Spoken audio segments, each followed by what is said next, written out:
안녕하세요. 제도권 주식 분석입니다. 자, 휴일인데 뭐 마음 편히 쉬지도 못하는 제 상황을 잘 아시리라 생각합니다. 이게 영업맨의 숙명이라서 이게 또 여러 가지 뭐 해결해야 될 이슈도 있고 마음 편히 쉬지 못하는 그런 상황이 좀 속상하기도 하네요. 오늘 일단 시장 분위기도 일단 단기적인 관망세가 지속될 것 같다라는 결론에 이르렀습니다. 한번 시장 내용을 좀 먼저 보면 일단 3일 연속으로 하락하는 그림으로 우리나라 코스피는 쉬고 있지만 미국 시장 현재 약보합세로 움직이고 있고요. 지금 보셔도 상승세가 완연하게 좀 멈춘 듯한 느낌입니다. 그래서 일단 단기적인 부채 디폴트에 대한 이슈도 있고 시장 자체가 약간은 좀 주춤한 모습 일봉입니다. 나스닥 역시 좀 주춤한 모습을 보여주고 있습니다.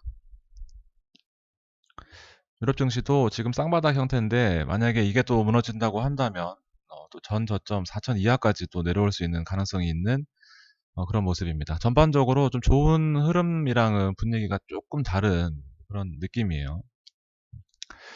달러 인덱스 자체는 지금 약간 좀 상승세를 멈추고 있는 듯한 모습이긴 한데 우리나라 원달러가 더 문제입니다. 1200원이 돌파할 가능성도 이제 어느 정도 열어둬야 된다라는 그런 내용이 있는데요. 1200원이 넘어간다고 한다면 심리적인 압박감으로 인해서 이제 외국인들이 코스피를 좀 멀리할 수 있는 그런 여건이 조성될 수밖에 없는 그런 상황입니다. 중국은 조금 반등하는 모습이긴 한데 일단 멈춰 있는 상황이라서 알 수 없습니다. 자, 코스피도 15분 봉으로 이제 가져왔습니다. 일봉이 빠졌네요. 3015까지 내려왔고 일단 3000이 이하로 떨어진다라고 하는 것은 올해 초에 있었던 2월, 3월 그때 이후로는 아직까지는 없었는데 분위기가 사뭇 좀 살벌한 듯한 느낌이 좀 드는 게 사실입니다. 뭐 여러 가지 이슈로 인해서 좀 지수가 좀 밀린다 하더라도 잘 해왔던 게 사실입니다. 저도 7월까지 아니다 6월까지 수익 인증을 했었고 지금 7, 8, 9월까지의 흐름을 보면 사실 종목 자체는 그 친구 하나 빼고는 전부 대부분의 종목들이 뭐 감사하리만큼 많이 올라왔었는데 시장의 리스크를 잘 관리하면서 3개월을 이끌어 오더라도 결국 한 번에 또 흔들릴 수 있는 게 주식시장이고 이럴 때마다 참 이 일을 계속 해야 되나라는 생각이 들 정도로 저도 나름대로 엄청나게 스트레스를 받고 있어요. 실제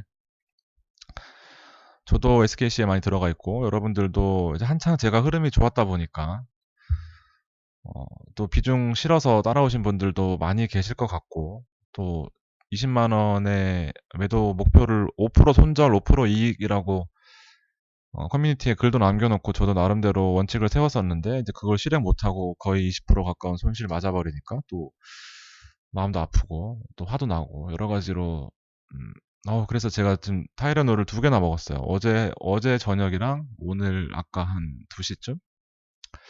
그래도 여러분들과 약속이니까 오늘 또 방송 안 하게 되면 더 걱정하실 것 같아서 일단 가볍게 시장 분위기 좀 보려고 방송한 거고 결국에는 이제 가장 눈 앞에 와 있는 이슈가 부채 한도 상향에 실패할 경우에 미국 역사상 처음으로 디폴트 국면 맞이할 수 있다라는 내용이 현재로서는 시장 이슈입니다. 코로나도 이슈긴 한데 일단 디폴트 이슈가 더 큰 것 같고요. 인플레이션이 많이 올라온 게 결국에는 미국 증시에 계속 부담이 되고 있습니다. 말씀드렸다시피 인플레이션이 오르면 이제 물가가 계속 오를 테고 오른 물가를 잡기 위해서 결국에 금리를 좀 올려서 시중의 자금들을 흡수해야 되는 이제 테이퍼링을 시작할 것이다라는 우려가 있는 거죠. 그래서 결국 신흥국 쪽에 우려가 되는 부분이 사실이고요. 그래서 제가 말씀드렸던 이제 9월 종목들은 참 보면 종목들이 괜찮았어요. 지금 봐도 카카오도 반등했고 NC도 60만 원 언저리까지 반등을 했고 스튜디오 드래곤, 제이 콘텐츠리, CJ ENM도 저 비중 아직 가지고 있습니다. 그리고 대한항공과 한화, SK 케미칼과 아이 테크놀로지도 나쁜 흐름이 아니라 반등하는 모양새로 나타났습니다. 함스토리도 단타로도 많이 했고요. 대주는 이제 30% 남았습니다. 화요일 날 다 정리를 하고 저도 이 OTT로 들어갈 겁니다. CJ ENM까지 해서 어, 그리고 SKFC가 좀 많이 빠진 그런 상황이죠. 10월은 단기적인 관망세가 예상이 됩니다. 말씀드렸다시피 물가가 오르게 되면 결국에는 기업으로서는 어, 뭐 관련된 기업 아니고서야 대부분의 투입 비용이 증가될 것이고 물가 오르고 뭐 금리 오르고 여러 가지 이슈로 인해서 실적이 빠진다라는 것은 뭐 당연한 조금만 생각해봐도 알 수 있는 부분이고 결국에는 경기가 이렇게 압박받는데도 불구하고 통화 정책은 반드시 해야 되는 이제 시한부 주식인 거죠. 따지고 보면 사실 이럴 때가 없었던 건 아니에요. 이것보다 더 힘들고 더 어려웠던 증시를 지금 10년째 하고 있는데 매년 한두 번씩은 이렇게 꼭 저희는 이렇게 폭탄 맞는다 하는데 폭탄을 맞아요. 근데 잘 해왔던 게 사실인데 좀 어느 때보다 벌려놓은 게 많아서 그런지 좀 데미지를 입었습니다. 저도 개인적으로는. 그리고 백신 접종하고 난 지금 백신 접종률이라고 하죠. 뭐 60%, 80% 넘어가는 시점이고 코로나 이후에 대한 이제 기대감이 이제 어느 정도 많이 하락한 모습입니다. 이게 코로나가 끝날 것 같지도 않고 많이 지쳐 있는 상황이고 여러모로 저같이 회사원들은 모르겠지만 자영업 하시는 분들이나 이제 취직하시려는 분들 또 여러 가지로 돈 나갈 때 많으시는 분들 먹고 살기 걱정을 뭐 안 할 수가 없습니다. 저도 마찬가지예요. 회사원들은 좀 덜하다는 거죠. 어, 결국 변동성이 축소될 것이고 이런 이유 때문에 결국에는 이제 증시에 대한 매력도가 떨어지면서 증시 하락으로 이어질 가능성이 눈에는 보입니다. 물론 이 와중에 살아남는 종목들은 있겠지만 확률이 줄어드는 거죠. 그래서 일부 이제 조정에 대한 시각은 필요한 시점입니다. 3천 떨어졌다고 죽을 것 같이 그랬지만 3천 떨어지는 거는 일단 한두 번은 올 것 같습니다. 그래서 여러 가지 또 데이터를 종합해 본 결과 저도 제이 콘텐츠랑 스튜디오 드래곤 CJNM을 해서 살려고만 망설였다가 대주에 자금이 묶이면 뭐 매도 타이밍을 놓치면서 자금이 부족했던 그런 부분들이 있었고 대주 정리하면서 들어갔던 SKC는 일단 반 정리할지 아니면 그대로 가져갈지는 조금 고민이긴 한데 일단은 다 팔지는 않을 거예요. 그래서 또 다른 종목으로 좀 갈아탈 생각입니다. 10월 8일은 삼성전자, LG전자 실적이 있고요. 12일은 한국금통위가 있습니다. 아마 금리 올릴 가능성은 없다고 봐야 돼요. 그리고 18일 날은 미국 디폴트에 대한 협상 시한이고요. 20일 날은 미국 경기에 대한 전반적인 내용을 미리 알 수 있는 베이지북이 예상돼 있습니다. 뭐 이벤트라면 이벤트고 뭐 엄청나게 뭐 시장을 급변시킬 만한 내용은 아니다라고 보여집니다. 제이 콘텐츠리 일단 스튜디오 드래곤과 제이 콘텐츠를 두 개 놓고 보면 스튜디오 드래곤이 상승 여력은 더 충분하다고 보여져요. 특히나 최근에 이건 뭐 그냥 제 내피셜인데 9만 원에서 10만 원 가는 종목들이 더 치고 올라가는 경향들이 많았습니다. 그래서 일단 스튜디오 드래곤이 조금 더 가능성이 있어 보이고요. 제이 콘텐츠리는 탄력이 좋죠. 그래서 이 두 가지 종목은 어차피 CJ ENM하고 같이 간다고 보시고 여러분들이 조금 더 괜찮은 종목을 담으시면 되겠지만 일단 저는 제이 콘텐츠리를 개인적으로 들어갔다가 49,800원에 팔고 나왔어요. 다시 들어가기가 애매한 상황이라서 저는 일단 스튜디오 드래곤에 좀 더 힘을 실을 계획입니다. 그리고 하나 가지고 계신 분은 계속 가지고 계시고요. 대한항공 역시 마찬가지입니다. 하나 대한항공은 굳이 팔면서까지 앞서 OTT를 들어가실 필요는 없고요.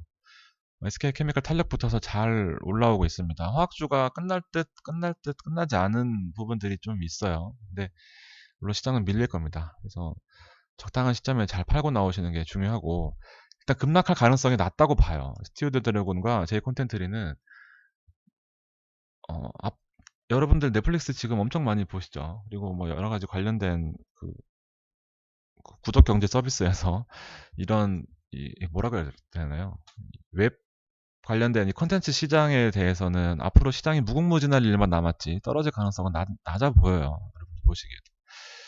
그래서 저런 종목들은 괜찮다고 보여지고요. SK 아이테크놀로지도 많이 올라왔습니다.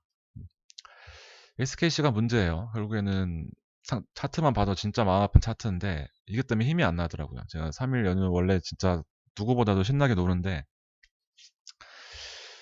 SKC 우려는 결국에는 유상증자 관련된 이슈였습니다. 그래서 9월달 요때 유상증자 컨퍼런스 콜이 있었거든요. 유상증자에 대한 이슈 때문에 이거 올라가지 못하는 상황이었는데 유상증자 안 한다 하면서 급등했었어요. 그래서 한번 보고 와 탄력 받았다 싶어서 따라 들어갔던 거고 아무래도 유상증자 안 하는 이슈가 뭐 시장에 엄청난 이슈는 아니겠지만 그래도 5% 정도면은 괜찮다 싶어서 5%가 20만 원이었기 때문에 매도 손절 5%였는데 손절은 이미 못하게 확 뭐 8% 9% 떨어져 버려서 늦어버렸죠. 유상증자에 대한 이슈가 해결이 됐지만 결국에는 이사회에서 추가 사업에 대한 검토 의안이 부결되면서 일시적으로 이제 급락한 상황이죠. 그렇지만 SKC는 여러분들 아시겠지만 음극재, 양극재, 그리고 2차전지 반도체의 업계 1위를 목표로 2025년까지 사업비라고 해야 되나요?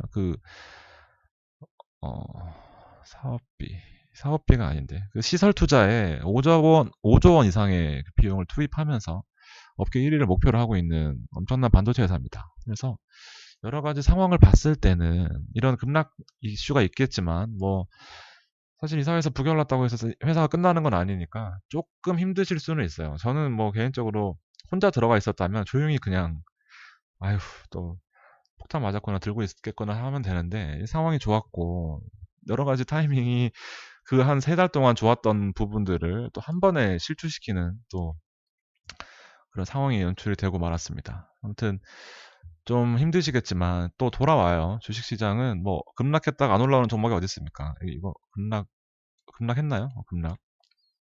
급락하고 뭐 좀 올라오는 국면이네요. 아무튼 이 급락했던 부분에 있어서 좀 시간이 걸릴 뿐이지 이런 대형주는 또 회복할 때는 또 무섭게 올라오는 부분들이 있으니까 여러분들 저랑 같이 조금 한 타임 길게 보시고 나머지 이제 수익 실현했던 종목들로 플러스 났던 부분들로 보면서 한 번씩 이제 기간 손익들 조회해보면서 위안 삼으시면서 조금 같이 버틸 수 있는 또 그런 시너지를 냈으면 좋겠습니다, 여러분들. 자, 마음이 무겁게 방송했는데 혼자 북치고 장구치고 한 느낌이라서 조금 그렇긴 하지만 힘들다고 생각하면 더 힘든 법이 또 힘든 게 주식 시장이거든요. 뭐 올라와 좀 당분간 안 보고 말지 뭐 하시면 또 좋은 결과 있도록 제가 많이 노력해서 또 준비하도록 하겠습니다. 자, 남은 휴일 잘 쉬시고요. 여러분들 믿고 따라와 주시는 만큼 계속해서 잘 보답해 드리지 못해서 죄송하고 또 10월 쉽지 않은 시장이 예상이 되지만 같이 화이팅 하시기를 바라겠습니다. 자, 긴 시간 들어주셔서 감사합니다.